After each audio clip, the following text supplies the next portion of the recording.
Ouais, Bonjour, bonjour Alexis. parfait. Vous allez bien? Tout bien, merci. Parfait. Alors, on vous remercie tout d'abord au nom de toute l'école pour être présent même en visio. Enfin, vous êtes bien évidemment attendu ici à Albi, si vous en avez l'occasion, mais pour l'instant vous êtes à Medellín. Je vous parle en français parce que je sais que vous comprenez, mais si vous avez des doutes, vous n'hésitez pas à me couper. Je basculerai vers l'espagnol. D'accord. Très bien. Donc, on vient de visionner le film El olvido que seremos en version originale sous-titrée français. On va donc pouvoir commencer notre session de ciné-débat avec des questions de la part de nos étudiants. Mais peut-être, alors j'ai fait une brève introduction au début du film par rapport à votre carrière d'écrivain, mais peut-être pouvez-vous raconter, pouvez-vous présenter un petit peu votre carrière d'écrivain, vos projets passés et à venir. Je vous laisse la parole. Bien, Alors, volontiers, merci. Mais je parle en espagnol. Je Alors, préfère. je vais vous demander de faire doucement pour que je puisse traduire au fur et à mesure. D'accord. À moins que vous ne préfériez le faire en anglais.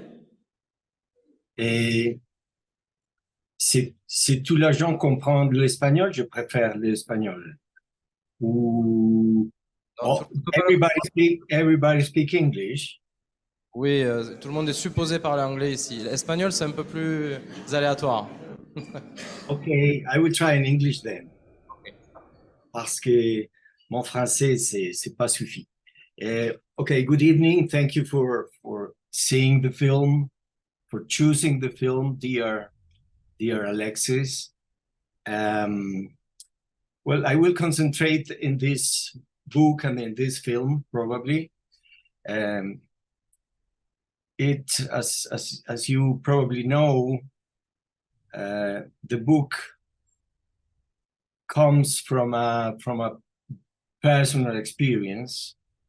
The book, I call it a novel, but it's a non-fiction novel. So it is written like a novel with some of the techniques of the novel, like dialogues, descriptions, characters, etc.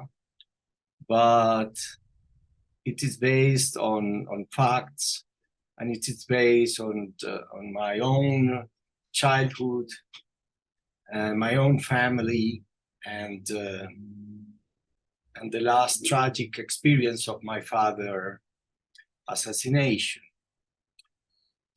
It happened a long time ago. Um, I'm an old man already, so I'm talking about something that happened in the beginning 60 years ago when I was a child. And then when I was 27 is the end of the book and also the end of the film. That is the killing of my father. It took me a long time to write this book. Before this book, I wrote many others books. Well, not many, but four, maybe five books, novels, essays, also poetry. But this was a very special project for me because it was probably the one and only book that I felt that I must write.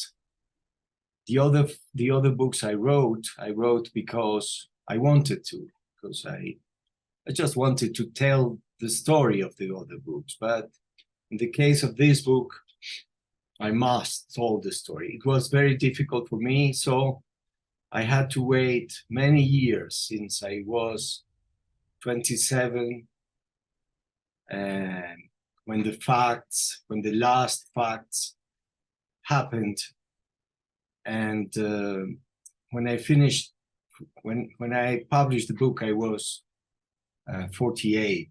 So it was a long time. Why? Because I didn't find the voice for writing the book. I have said many times that I found the voice with the lessons of two Italian writers. The first one is Primo Levi, who wrote one of the first non-fiction novels that I know, that is Se questo è un uomo, if this is a man.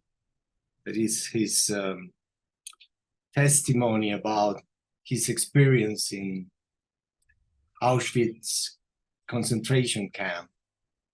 And the other book was a book by Natalia Ginsburg, Lessico Familiare, Familiar Lexic, that gave me the clue to use the Spanish of my house, the way we talk in my house. And I also say that maybe it is not a novel. I tried to write only the truth, but it could be a novel in one sense. I have a very bad memory, and sometimes I don't remember things, like things happened. And well, and I know that that's common for many people, but in my case, that is, you can elevate that to a higher potential. And I know that perfectly because when I gave to my mother and my sisters the first draft of El olvido que seremos, that in English is called Oblivion, a memoir, they told me many times, you don't remember well, it didn't happen that way, and they changed many things. So the book is also written with the memories of my sisters, and sometimes also with the voice of my sisters. I had to felt the voice of my sisters in my head when I read aloud my novel. Well, after this experience and this book, my daughter, who is a film director, and a friend of her, Miguel Salazar, made a documentary about the same facts, documentary about my father and about the book in some ways. It's called Carta a una sombra, letter to a shade, letter to a shadow. And it came out some years ago before this fiction film. So I have this strange experience of waiting a lot of time, then writing, then seeing a documentary where I could see again my father, hear my father singing, and seeing some images of him, and even some images of him when he was dead, a few minutes after his death.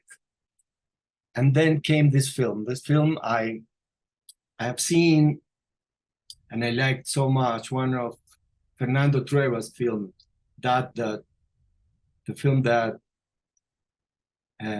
owns him the Oscar Prize, Belle Époque. And in Belle Époque, there are many very happy, very funny, very beautiful girls in a house almost without men, or where the girls, where the young women were very important. So I thought that as my childhood was a memory of a very happy house, plenty of nice, beautiful girls, he would be the perfect director for this film. In the beginning, he said he couldn't because he was very busy doing another film that have just appeared, that is about a piano player, Brazilian piano player that he made with the help of a great artist, Valencian artist. I forget his name now. Now you can see but I will remember after. But at the end, the producers, the Colombian producers, convinced Fernando to do the film. And at the end, my experience is even more curious and strange, because I have experienced the years that passed, the writing of the book, the corrections, then the documentary, and then this fiction film that is based in facts, in real facts, and is, you can imagine, very strange to see my sisters in another way. For example, my eldest sister was very angry because she found that the actress was a little bit fat, and she always said, "I'm not fat at all." She was a little bit, but anyway, or it's strange to see you as a boy or as a young man again. Well, the actor Juan Pablo is really handsome, much more handsome than what I was, but it was, so I was very satisfied with this alter ego.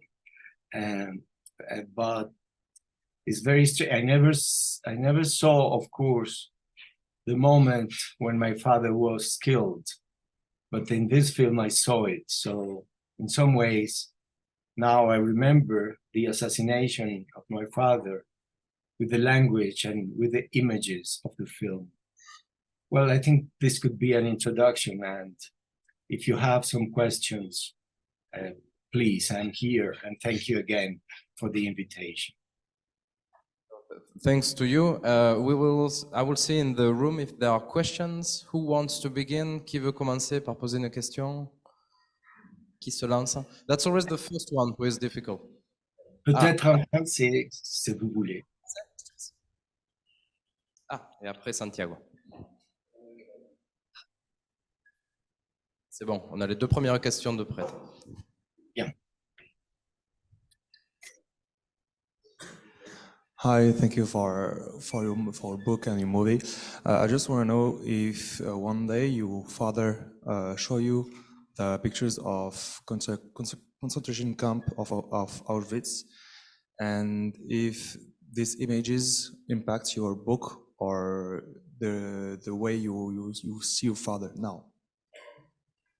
He showed me the pictures of what? I didn't understand that. Auschwitz concentration camp. Oh, yes. Yes. Well, yes. He had an encyclopedia that I still have. And he had many books that I still have here in my house. And after that, Kristallnacht, that in the film is with big stones. In the reality that I remember was very small stones, just pebbles in the windows of his neighbors. But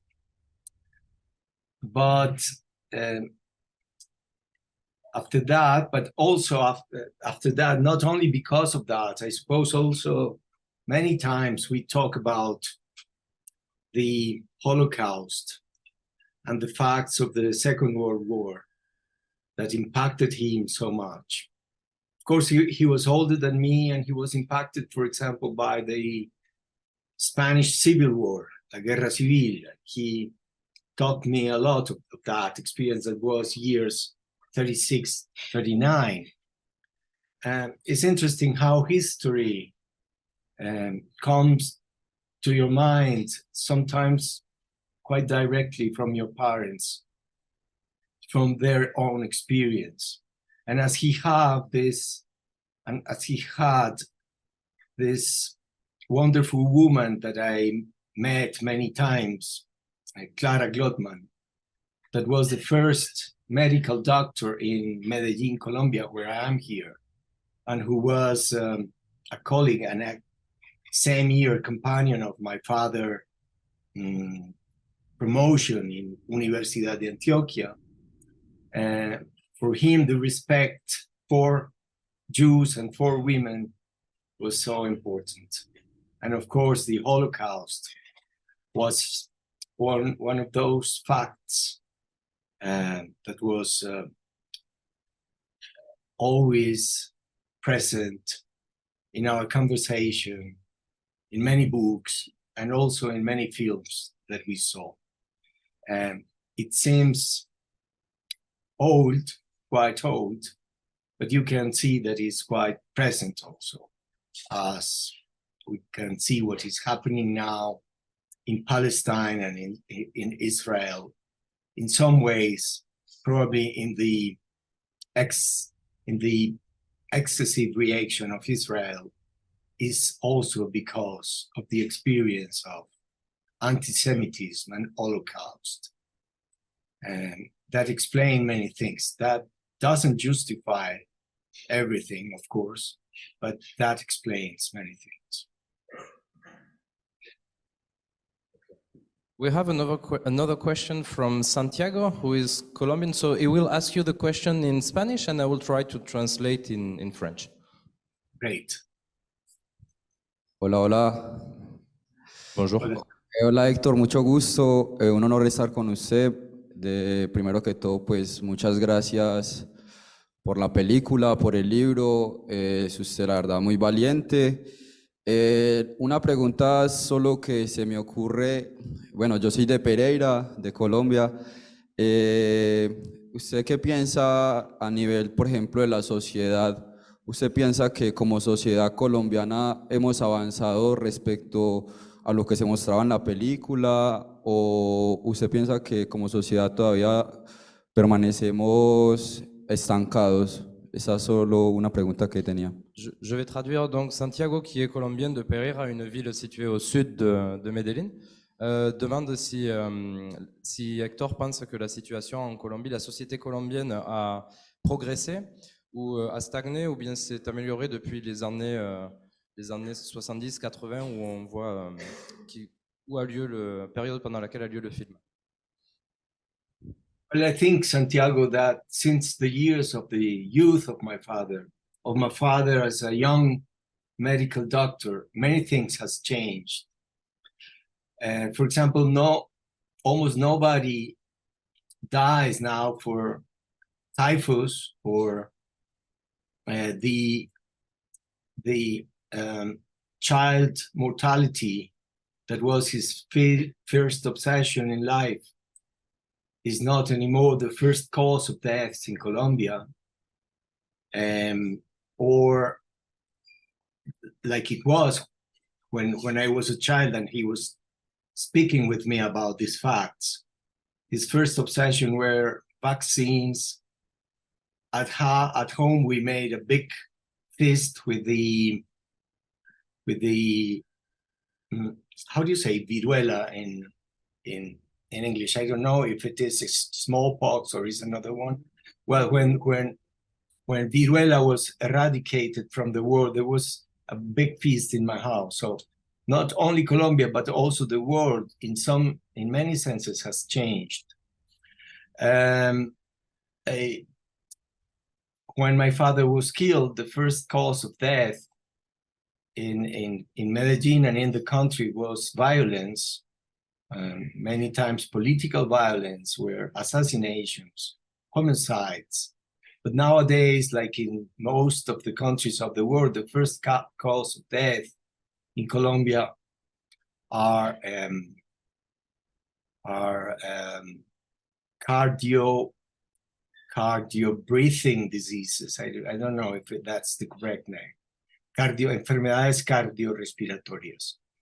And I think, Santiago, that we have in many aspects the same problems than we had in the 80s of the past century. We have the same problems, but with a different amount of facts. The peace process and many other things have brought us many differences in society, and in many aspects we are better. Now we have different and also very big problems like global warming and the facts that affect the whole world.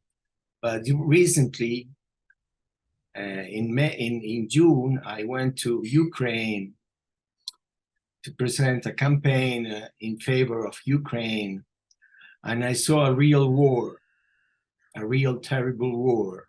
And when I came back to Medellin and to Colombia, a country that I used to refer as a terrible and hyper-violent country, I can tell you that I felt very safe in Medellin after being in Ukraine. So something has changed, fortunately. Muchas gracias y también gracias por contar la historia de Colombia y que también hay cosas muy bonitas. Y bueno, un saludo. Santiago remercie donc aussi pour le courage pour nous présenter son œuvre d'Hector Abad et aussi pour présenter la Colombie sous un jour aussi qui est parfois plus positif. Lisa, il y a une question juste derrière.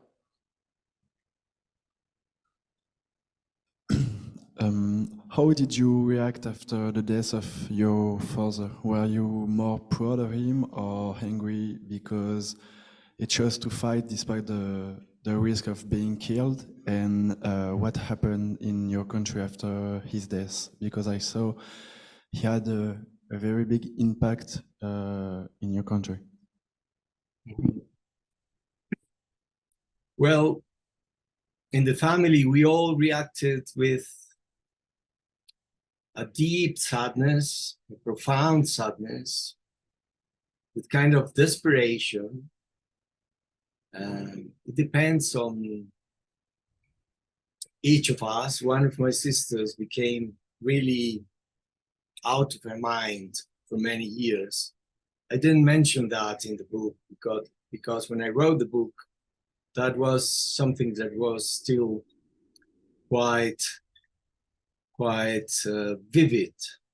But my sister now has spoken many times about her mental problems after my father's assassination. I went back to Italy when he was killed. I was not angry with him in the moment because he received this terrible injustice of being killed. But to refer again to Ukraine and my recent experience, I am 65. My father was killed when he was 65 also. And when I came back from Ukraine, and when I had the experience of near death, of near violent death, because a colleague of mine died in front of me after an attack with missiles of the Russians, I realized that a death like the death of my father, even if you are doing something that is for the justice and for a good cause and for the human rights, it can give to your family a wound that is terrible for the whole life. And my daughter and my son, my daughter, the film director, and my son, who is an architect, they were really angry with me, and also my wife. And they were telling me, you know, if they killed you in Ukraine, you would give us the same history and the same experience you have with your father.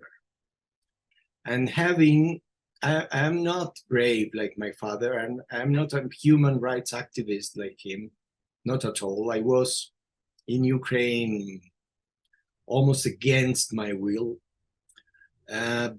but it could have happened. And I realized that having a person who is really brave in the family and who thinks that there are some causes there are some motives in your life that could even make you accept violent death for the sake of truth and for the sake of justice. Having that kind of person is too difficult. Having a hero in the family is too difficult. And I am not angry. I was not angry with my father. I am not angry now. But I realize and I have to recognize that it is not easy at all having a father who decides to sacrifice himself.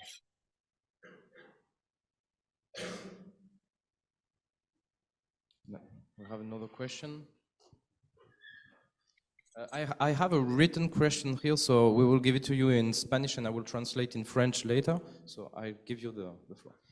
Okay, like after watching the movie, I have a specific question. Okay, after watching the movie, I have a specific question because we have the beginning and the ends in black and white images. In the middle, the story of your father is in colors. So does it have specific meanings or not? Well, I remember very well that Fernando Trueba said once that he saw the film in that division, one in colors, maybe even in a little bit strange colors like the photos of that period of life, like the photos of the old albums, the first colored photos in our family albums.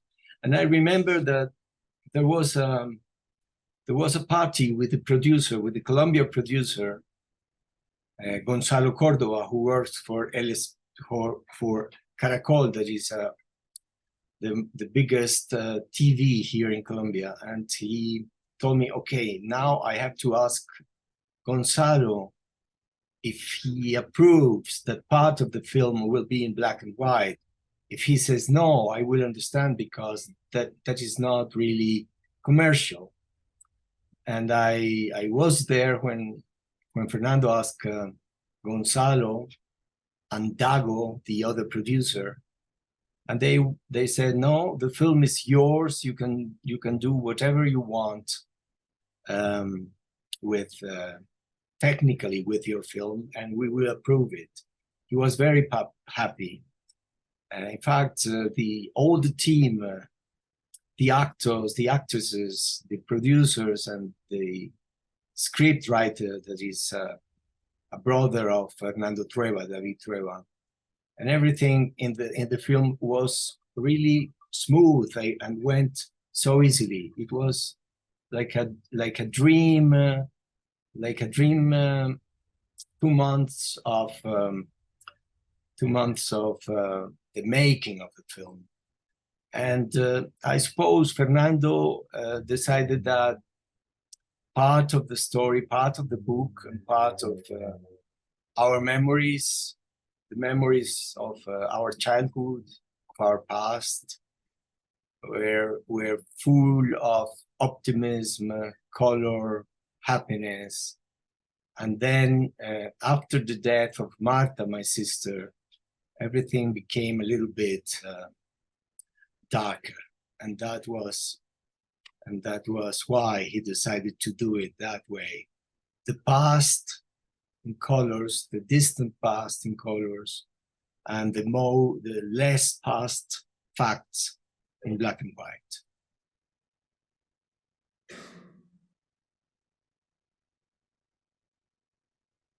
I have another question right here. Luisa, si quieres en español, yo traduzco. Héctor, buenas noches. Yo quería saber si hacer una película con los recuerdos que tiene uno, con los recuerdos que tiene la familia de un suceso tan duro, ¿les ayudó a ustedes un poco con el proceso del duelo? Je traduis en français. Louisa veut savoir si le fait d'avoir, alors peut-être le livre et le film aussi, écrire un livre et puis faire un film sur un événement aussi tragique au sein d'une famille, ça a pu l'aider avec le processus de deuil Est-ce que ça a pu l'aider dans ce processus-là? Well, it was filmed in the year 19. In the months, some months in summer, the year before the coronavirus, and the actors, the producers, also Fernando, his wife Cristina, everybody came to Medellin, and they met all my family. My mother was still alive. She was more than 90. She died 2 years ago, but all the time she was saying, well, I won't die before I see this film. So at least I could say that for my mother, who saw the film 2 or 3 times and who was very happy with the film, her first reaction of the first time he saw the film was when she went out of the theater and met Fernando. He said, well, it was so strange because sometimes I was laughing during the film, and then I thought, what I'm laughing about if I know what will happen in a few minutes. So it is strange because you can laugh, you can remember some facts that were funny, but then you know what will happen, and you have this mixed feelings about everything. I think we already had healed our wounds with the time, with talking, also with the help of my mother, who was a very optimistic old lady, she was incredible. But also the film was beautiful because the language of the films are so realistic, and my father in some ways was so realistic in the great performance of the actor of Javier Cámara, made even our accent quite well. That for us was kind of a consolation that my father could be present again in the minds and in the memory of many people, not only in Colombia, but in other places, even in France now.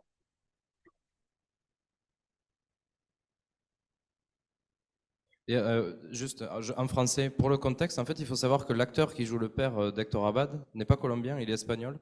Alors pour les hispanophones, en fait, c'est vraiment à s'y méprendre. L'accent n'est pas du tout castillan, mais il parle avec un accent vraiment très typique colombien. Donc c'est une belle performance. Très typique antioqueño, even a très typique antioqueño. That is, we have many accents like probably you have in France, depending on the region. Yes. Pues buenas tardes, muchas gracias. Voy a intentar en español, no hablo muy bien español, estoy aprendiendo, pues tengo que intentar. Mi cuestión fue, el título de su libro es El olvido que seremos. ¿Cuál fue el objetivo con este libro? ¿Fue para que la persona no olvide o fue para una cosa más política quizás? Alors, je traduis.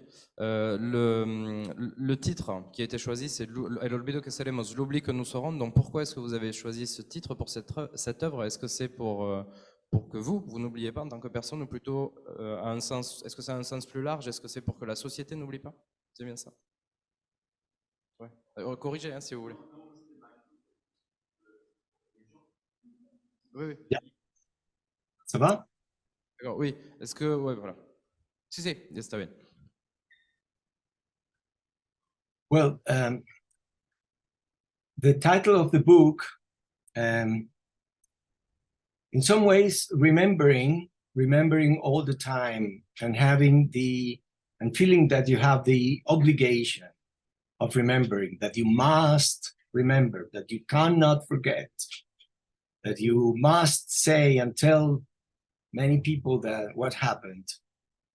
When you write and when you do a film or when you do something that is that you finished, you feel, okay, now I can forget. So now I can achieve also the peace of forgetting. The reason of the title is because my father has this paper, these two papers in his pocket. One the list of that is not fiction, that is not movies, that is a real fact. He had the list of the people that paramilitaries were planning to kill, and they killed some of them. Others went to exile. And then this sonnet, the poem by Jorge Luis Borges, who had the first verse, the sentence, ya somos el olvido que seremos. Nous sommes déjà l'oubli que nous sommes.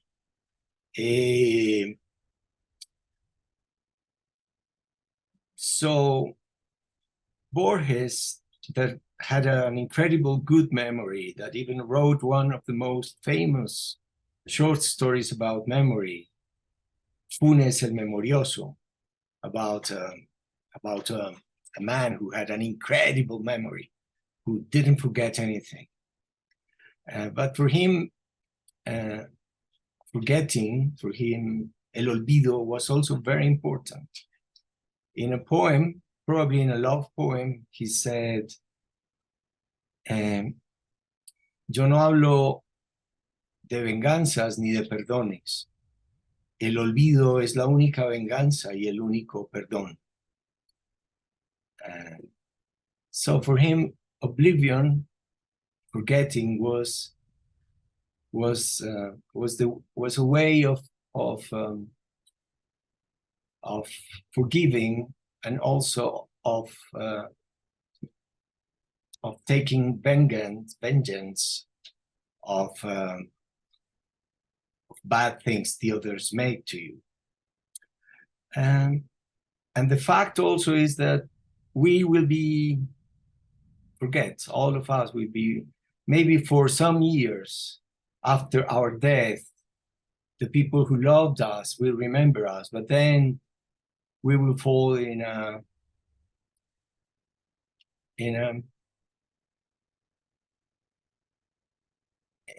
l'oubli, dans l'oubli. It's difficult to translate that word in English because it's not exactly oblivion, but we will be forgotten. We will be forgotten.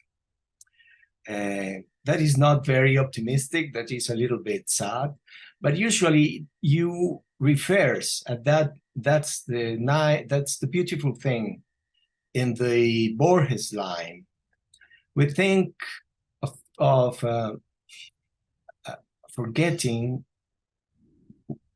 in past tense. You forget something that happened in the past.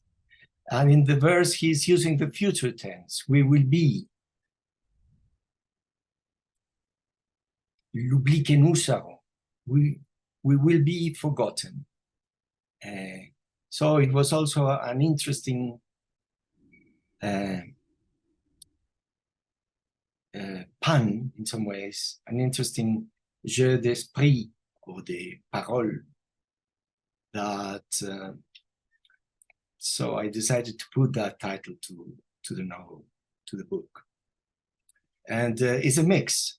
I want my father to be remembered, and I also wanted to feel that now, after the book, after the film, after the documentary, I'm not responsible anymore of being the person who must remember all the time. It's kind of a descanso. How do you say that, Alexis? It's a relief.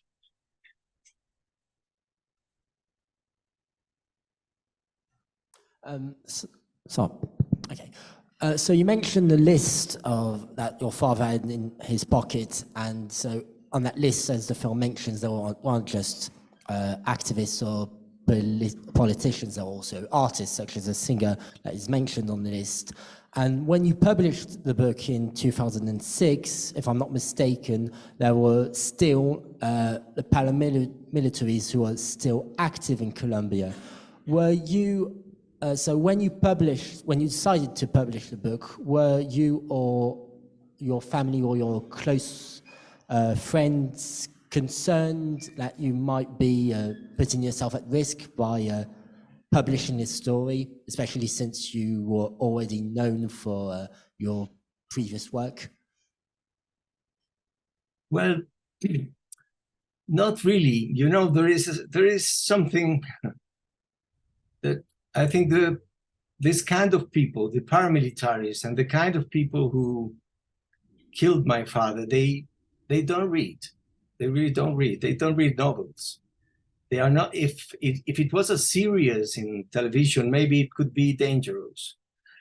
And even the people who ordered the paramilitaries to kill my father and other people, I don't know. I think, well, also times had changed a little bit.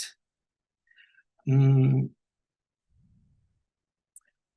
two people who were in the list and the two people, two men that I dedicated the book, Carlos Gaviria and Alberto Aguirre, were friends of my father and was the biggest heritage that my father gave to me after his death. I received as if he had a will, giving me money. He gave me not money, but these two friends. They went to exile for some years, but when the book was published and dedicated to them, they were living in Colombia. Carlos Gaviria was an important justice in the Supreme Court, and Aguirre was a very well-known journalist. And they died some years after because of the normal pass of the time, because of age problems. So the moment was different. We still have paramilitaries now in Colombia. They're still killing people. I still hate them, but they are working more in distant areas. They are working with activists in the countryside. They are defending, and they usually mix politics and drugs traffic and big amounts of land. So it's different. But we really didn't feel in danger when we published the book. The dangers changed. I had problems, for example, with other totally different things, but not with the book. Thank you for the question. I have one, if nobody has, en español. Je la traduiré. Usted nos dijo que después de lo que pasó a su padre, fue a vivir a Turín, a Italia, pero ¿cómo hace uno para regresar a su país de origen después de que haya pasado algo tan grave? Hablo, por ejemplo, pues, hago referencia a un autor que se llama Amin Malouf, que él dejó Líbano durante la guerra y realmente no pudo volver a su país durante muchos años. Entonces, ¿cómo es, después de un suceso tan grave, el regreso a su sociedad de origen? Alors, je pose la question, comment est-ce qu'on peut, après quelque chose d'aussi grave, donc lui Hector ABAD, après l'assassinat de son père, était parti à Turin pendant quelques années. Mais comment est-ce qu'on fait pour revenir dans son pays d'origine? Je donne l'exemple d'Amin Malouf, qui est aujourd'hui le président de l'Académie française, et le secrétaire perpétuel, et qui a quitté le Liban pendant la guerre et qui a mis énormément d'années avant de revenir parce qu'il avait beaucoup de difficultés à revenir vers sa société, vers son pays d'origine. Well, the problem, Alexis, was that after I was 9 years in Italy, and after I tried to become even Italian, I tried to speak all the time in Italian. I tried not to have an accent in Italian, and for some time I achieved that. For some minutes in conversations, I achieved that.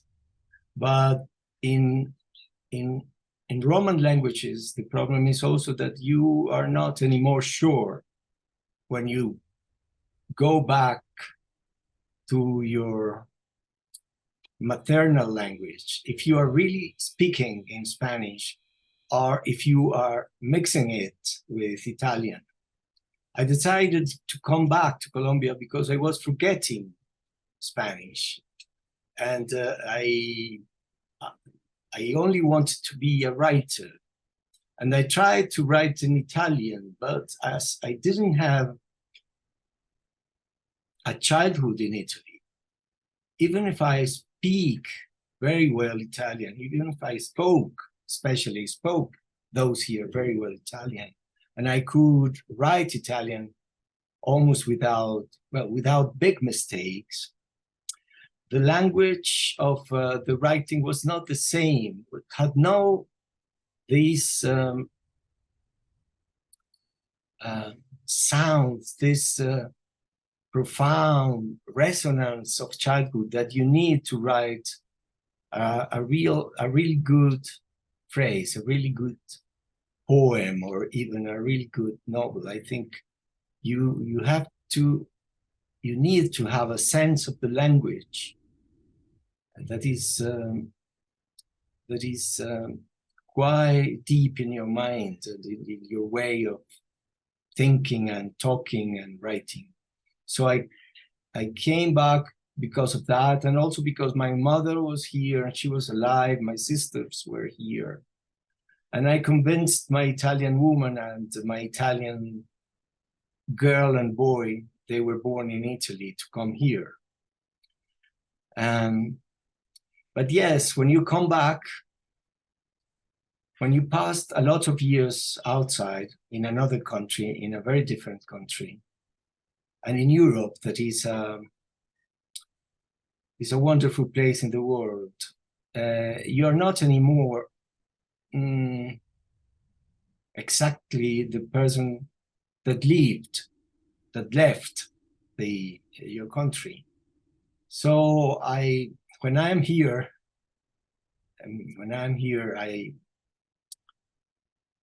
in some ways I have nostalgia of Spain or of France or Italy. And when I'm there, and now I am living half of my time in Spain and half of my time here in Medellin, and I don't feel exactly at home there or here. Where here is more at home. I arrived yesterday, and today I have my first really typical Antioqueño food, and I was so happy during the lunch. And I suppose there are many things that are also from your childhood. But the food, smell, many things that are particular. And I also believe that I understand profoundly only the language of my city. So, and I have to be here for writing. But when you are a foreigner for a long time in a distant place, you are also a foreigner in your own country when you come back. And sometimes when I'm here, people ask me if I am exactly from here. Not because of the accent, probably because of some behaviors.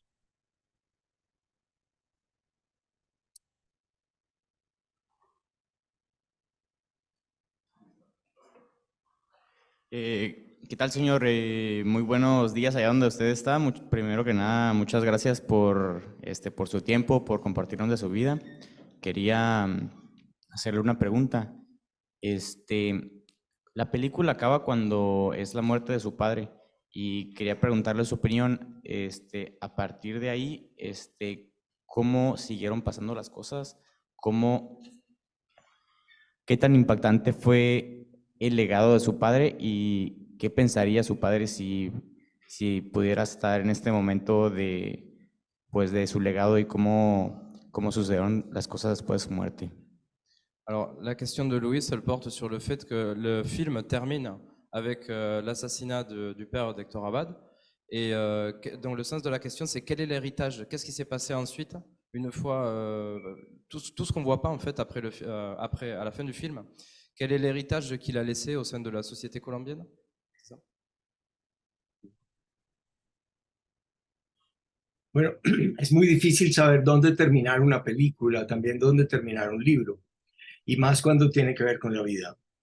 Por ejemplo, yo el libro, y algunas personas me lo han criticado, no lo termino con el asesinato de mi padre. Oh, excuse me, I'm now speaking Spanish, no problem. Do you want to translate? C'est très difficile en fait de savoir quand est-ce qu'on commence et quand est-ce qu'on termine un livre. C'est pareil pour un film. So, I didn't finish the book with the killing of my father. I still have made some 1 or 2 chapters about the exiles, these 2 friends who went to exile, and the final reflection of death and memory.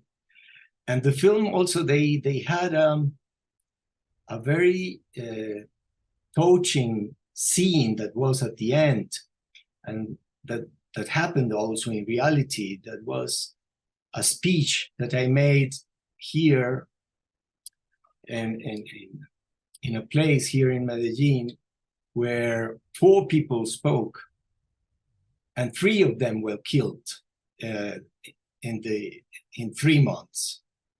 So that was when I decided to go to Italy. When the second one was killed, I decided to go to Italy.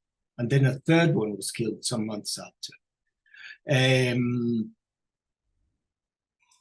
Yes, that is strange. No, life continues. Yes, even after that tragic facts that happen in life, life continues. And what could my father think of everything? I don't know what he would think of the book, of Colombia now. I suppose he will be happy about some facts and also very angry and desperate with others, but it's difficult to guess exactly what his thinking could be.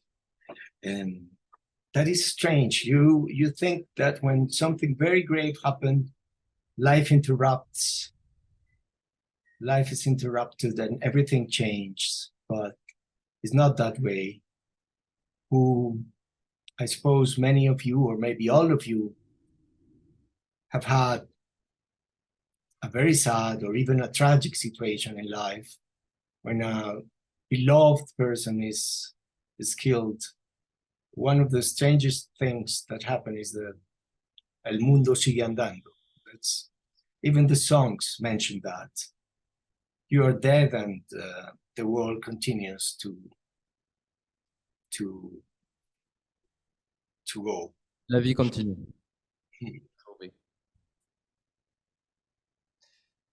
Alors, on va pas abuser de votre temps. We will stop now because your time is precious. So I would like to thank you very much for being here, even remotely, for this book that I've read and that I really foster you to read, and for this movie that is really incredible about a terrible fact of your life, some terrible facts of your life. So it's really brave of you for having written this book and then this movie. And I would like to thank you really for being here and being able to speak with our students and with us today. Peut-être on peut l'applaudir.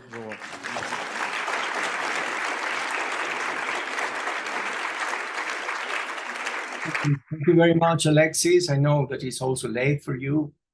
And thank you for choosing my film, my book. And I hope one day I'll be with you.